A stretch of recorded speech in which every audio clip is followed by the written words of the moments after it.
দেশে বর্তমানে কয়েক লাখ অটোরিকশা আছে, যা সড়কে নৈরাজ্যের পাশাপাশি দূষণ করছে পরিবেশ।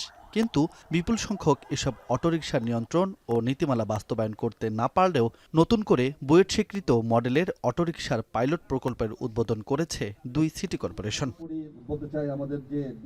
শনিবার রাজধানীর আফতাবনগর ও জিগাতলায় ৩ চাকার স্বল্পগতির ব্যাটারি চালিত রিকশার পরীক্ষামূলক কর্মসূচির উদ্বোধন করা হয়, যেখানে প্রদর্শিত হয় আকিজ, হাইটেক পাওয়ার ও মনির অটোরিকশা ইঞ্জিনিয়ারিং কোম্পানির ৩টি অটোরিকশার মডেল। কর্তৃপক্ষ বলছে, পাইলটিং প্রকল্প হিসেবে বিভিন্ন জোনে চলাচলের অনুমতি দেওয়া হবে এসব অটোরিকশার। ১ বছর সময় বেঁধে দিয়ে ধীরে ধীরে তুলে দেওয়া হবে টেসলা খ্যাত অবৈধ অটোরিকশা। ক্লাইমেট, এনভায়রনমেন্ট এবং মানুষের জাস্টিস, এই তিনটাকে এনশিওর করে যে ট্রানজিশনটা করা লাগবে, সেটা মাথায় রেখে যারা রিক্সা অলরেডি চালান তাদেরকে ১ বছরের সময় দিয়ে একটা সাময়িক অনুমতি আমরা দিচ্ছি। পাইলট এই প্রকল্পের জন্য ইতিমধ্যে ১২,০০০ চালককে প্রশিক্ষণ দিয়েছে সিটি কর্পোরেশন। প্রশিক্ষণের অপেক্ষায় আরও ৩০,০০০। পরিবেশ বান্ধব নগরী গড়ে তুলতে আরও চালককে প্রশিক্ষণ দেওয়া হবে। যারা রিক্সা চালক তাদের কিভাবে উন্নত প্রশিক্ষণ দিয়ে উন্নত পরিবহন ব্যবস্থার মধ্যে ডিসিপ্লিন একটা সিস্টেমের মধ্যে তাদেরকে সম্পৃক্ত করা যায়।